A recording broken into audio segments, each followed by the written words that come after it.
Hey guys, welcome to Traditional Bow Hunting Wilderness Podcast. This is Jason Samkovic. Today we're going to do a demonstration for you on release issues, okay? Mistakes you make in your release and how they affect your arrows as your arrows are flying.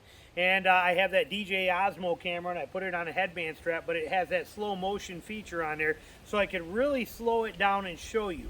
So we're going to show you these variables on what you do with your release hand, how it impacts what's going to happen with your bow. Now, if you're shooting a recurve or a reflex deflex or a hybrid longbow, it's going to be a little more modified. When I say modified, a little more exaggerated than you're going to see with this. I use a hill style bow. This is a straight limb bow. It's very, very forgiving in design. I'm not taking anything away from those other bows at all, not even by a long shot. They're fantastic. But what I'm getting at is, for me, the recovery of the linear string travel of this bow makes it a lot of that stuff is not so exaggerated. It's much more forgiving of that. But you're going to see it when I shoot these, as I already did, and we're going to put them in here. So when I shoot that bow, if I have that perfect and I come back and I draw in and I set in and I shoot, whoop, and that release goes perfect and that arrow flies straight, you'll see that in there. Now, if I which I'll just show you that one right now. So we'll pause this. Here it is. Watch it run through. You can see the arrow leave the bow. You can see the string oscillation. You can see how that just lines up and flows perfect right through there. You can see there's not a lot of oscillation once that arrow leaves the string, and it's going straight to that target, which is what we want. Now in this next one, what happens here is I'm going to actually lock my hand. So what I mean by that is, a lot of people, when they release, they don't actually release smooth. Okay, it's not a good smooth release either way, but it's not out there. They will release enough to let the string then come by, and that string it can't release and go straight. It's going to release and hook and then wobble off and do that as it goes down. So if their hand's too tense when they release and they don't let go enough, that string can't just slip free. It has to work off and do this all the way down there. So you get this kind of a whoomp like that effect of it, and you'll see that in this flight. If you're watching this as it's going right now, you'll see that arrow kick, and you can see that it flies sideways in flight, and then swing over one way, then swing the other way, and it doesn't even impact in the right place. But you'll see that because of that finger tension being on there, not shooting with a relaxed bow hand. That's my number one battle, is that one. I fight that the most. I don't always release that tension smoothly, and I get that kind of a flight. Now this next one here we're talking about is one where you got a complete pluck. Okay, now it's going to do the same thing as that one where too much hand tension is. So with a pluck, you're going to come in, you're going to draw back, and you're going to literally pluck the string. So it looks like this. You're going to shoot, and you are going to pluck the string out like this. That is going to cause that string, as you pull it away from you, to go whoomp, whoomp, whoomp, whoomp, whoomp, like that as it goes forward.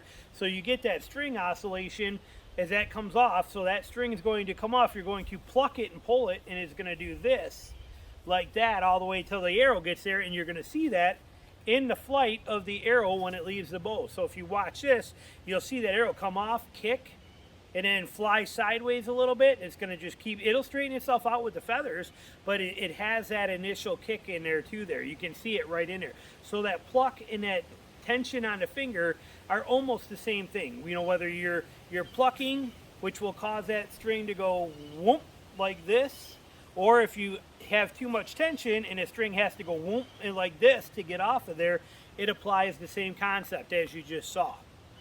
Now this next one is where you have too much finger pressure on the bottom of your finger in here. Okay, it's not the same thing as having 3 even amounts of pressure. This one is where you get too much finger pressure on the bottom, and what's going to happen with that one is you are now inducing this torque into the string this way. Okay, the string is now bending this way. Your draw point is down here, and it's tipping that string. So now what happens is that string, when you shoot, that string wants to go whoop. So almost on a sideways view is easier to show you. But when you release that string is on this kind of an angle, instead of being a straight true angle like this, it's got more tension on the bottom. So it is going to do this as that string goes forward, okay? It's going to rock forward like that, up and down and this way like this. And then what's going to happen is that arrow can bounce off that shelf and then kick. Okay, it can bounce off that the shelf on there, and it'll bounce up, kick up, twist, do its thing as it heads down there. What you're seeing right here. Notice the kick in the flight of that arrow again as it goes, as it bounces off of the shelf on there because of that lower, too much pressure on that lower string finger. You want even pressure between the top one, even pressure between the bottom one, let the middle one kind of relax in there. That's my opinion.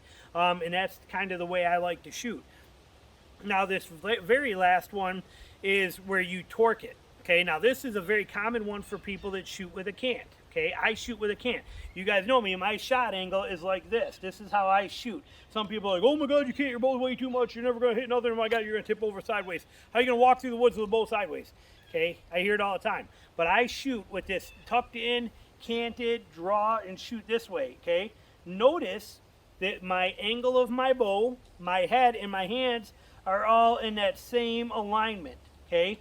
If I were to shoot like this but have my head straight, okay, I have this twisty torque invented into the string. Or if I come in this way and I put that cant in, and same thing, I shoot that straight up and down. Or if I shoot straight up and down, but I torque my hand this way, or I torque my hand this way, any influence like this on this string is going to cause that string to do this as it goes forward. So we get that same kind of concept. So if that string hand is not in line with your face, it's in line with the bow. So if you shoot straight up and down, your head should be straight up and down and your hand should be straight up and down. If you shoot with a cant, all this moves in relationship together, and if it doesn't, and this just moves, now you have cattywampus in your string, and it's going to do that when it shoots. So you'll let go of that string, but because the bow is on an angle, that string is going to go whoop like this as it goes to it heads towards the arrow, or towards, you know, if it goes back to brace and sends that arrow out there. So as you see here, you watch that arrow again, bad flight, and you can see that arrow kick because of that twisty torque that is involved into that string. So the way you release your bow is very important, okay? You want consistency, you want it there, and I know I'm not one to push for archery form.